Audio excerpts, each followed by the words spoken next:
Olá, amigos. Mais uma vez nos encontramos aqui no nosso programa Castelo Forte. É sempre uma satisfação poder termos esse momento e também agradecer pelo apoio, pelas sugestões de muitas pessoas que vêm nos trazer as suas opiniões, vêm também nos estimular em relação a esse nosso programa.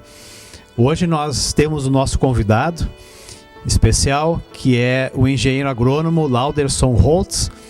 O engenheiro Lauderson é formado pela Universidade Federal de Pelotas e trabalha aqui em nossa região, no Vale do Taquari, a partir de uma organização chamada CAPA, e você vai poder conhecer um pouco mais desse trabalho importante que o Lauderson realiza junto com muitas outras pessoas. Olá, Lauderson, obrigado por atender o nosso convite e estar conosco aqui no programa Castelo Forte.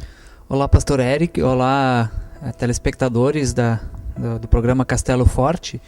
Para mim é uma satisfação poder participar do seu programa aqui e estar divulgando um pouco do trabalho que o CAPA realiza. Lauderson, você é engenheiro agrônomo, você trabalha bem próximo a muitas pessoas aqui no Vale do Taquari. Gostaria que você contasse um pouco para nós das ênfases desse trabalho e logo no início, quem sabe você pode nos dizer o que é o CAPA. Bem, o CAPA é Centro de Apoio ao Pequeno Agricultor. Legalmente, juridicamente, é uma organização não governamental que tem a sua origem dentro da ISLB. Então, o CAPA é uma organização criada pela ISLB, né? Então, o objetivo da criação do CAPA lá em 1978, então este ano a gente está comemorando 35 anos de atuação, que naquele período, lá na década de 70, início de 80, a maior parte dos membros da ISLB eram pequenos agricultores. E esses pequenos agricultores, eles passavam por situações difíceis, né? Então foi um período que ocorreu um grande êxodo rural no Brasil, especialmente aqui na região sul, onde a ISLB era assim, mais presente, com, digamos, a maior presença da ISLB na região sul e principalmente no meio rural. Então, a igreja, preocupada com essa migração dessas famílias de agricultores para os grandes centros urbanos, se colocou uma questão: o que a igreja pode fazer para que esses agricultores permaneçam no campo? Porque ainda hoje a questão da educação e tudo mais no meio rural é mais difícil. Então imagina naquele tempo. Então o que esses agricultores iriam fazer nos grandes centros urbanos, sem ter um nível de escolaridade maior? Então lá seriam mão de obra barata, né? Então a igreja, preocupada com isso, criou o Centro de Apoio ao Pequeno Agricultor na busca de alternativas de vivência para esses agricultores. Então esse trabalho do CAPA já tem, como você mencionou, 35 anos. Você me falava antes que o CAPA tem algumas ênfases. Uma delas seria na área da agricultura sustentável, ecológica, orgânica, e uma outra ênfase seria na parte da saúde.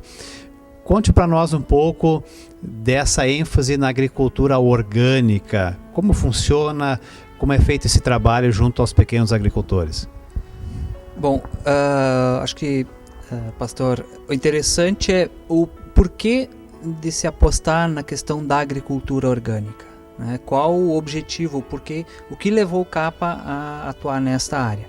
Então, um dos fatores que fez com que os agricultores naquele período, na década de 70, 80, migrassem para o meio urbano foi a questão de não ter mais renda, pelo processo de modernização da agricultura, né? Que isso aconteceu assim, a entrada de agroquímicos, né? Os agrotóxicos, aí os herbicidas, inseticidas e todos os sidas, também a mecanização e a simplificação das culturas. Então até aquele período se tinha uma agricultura bastante diversificada, e aí se passou a cultivar ou milho, ou soja, ou trigo, ou alguma outra cultura, e o restante da manutenção da propriedade, da alimentação, comprado na cidade, né? A questão de tornar a propriedade produtora de um único produto, né? Então, se viu que, bom, a pequena propriedade, e hoje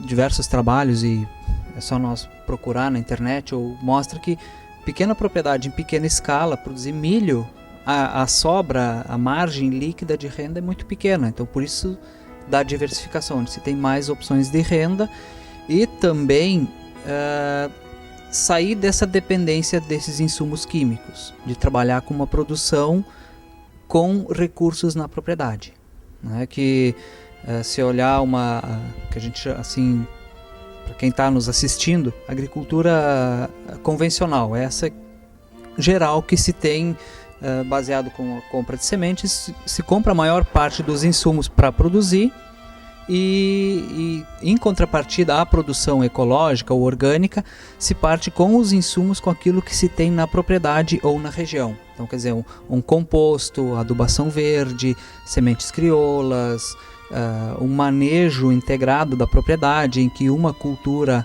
vai auxiliar no controle de insetos ou doenças em outra, né? Por exemplo, gosto muito de usar o exemplo de se cultivar o moranguinho e no mesmo canteiro do moranguinho cultivar o alho, porque o alho é uma planta que ela exerce uma função de repelência tanto a insetos, e tem um fator que, assim, é difícil de explicar, mas que também inibe o ataque de doenças. E as duas culturas consorciadas produzem muito bem. Você tem a colheita do morango e do alho, né? Então, funciona muito bem. Então, por isso se apostou na questão da produção ecológica. E também baseado na Bíblia, né, nos primeiros capítulos lá do Gênesis, onde se diz, onde está escrito que Deus colocou o homem para cuidar do jardim, cuidar da terra, né? Então, se usar um agrotóxico, usar um veneno, estamos cuidando da terra? Estamos cuidando do ambiente?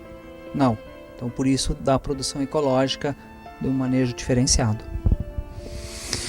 E essa forma de enxergar a agricultura e esse bom cuidado da criação, obviamente também traz resultados, quer dizer, não só financeiros, materiais, mas uma forma integral para a família, para a saúde. Quais são os resultados que vocês têm visto nesse sentido? Se nós, assim, dentro do público que a gente trabalha, muitos agricultores começaram com a produção ecológica por ter um histórico de intoxicação com agrotóxico, problema de saúde, né? Então, esse é o caso de muitos agricultores que tiveram problemas de intoxicação, ou do agricultor mesmo, ou de membros da família que se intoxicaram com o uso de agrotóxico. E aí não podiam mais usar esses produtos. Então a alternativa é ou muda a forma de produzir ou deixa a agricultura.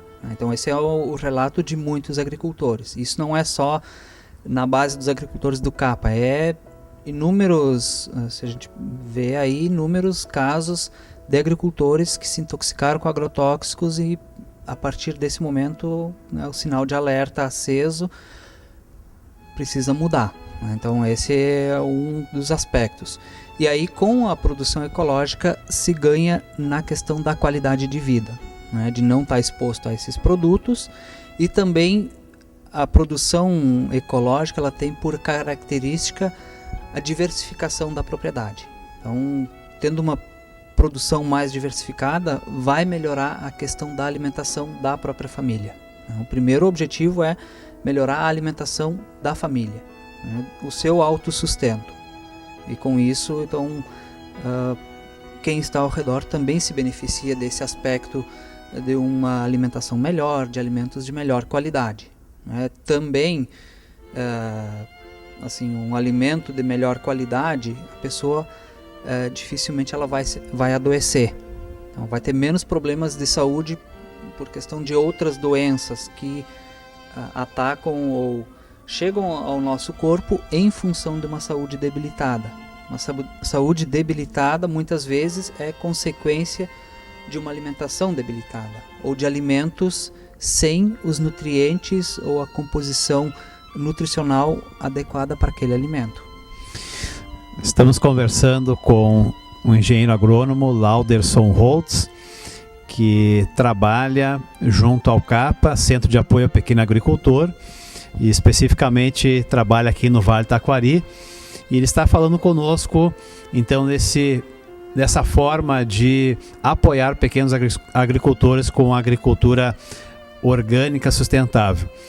Vocês também, o CAPA, enfatiza muito a saúde comunitária.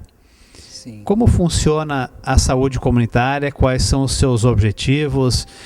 E o que isso traz para dentro dessa visão, talvez, podemos dizer, entre aspas, do século XXI, onde a gente vê a saúde através do medicamento químico? A saúde comunitária tem uma outra visão?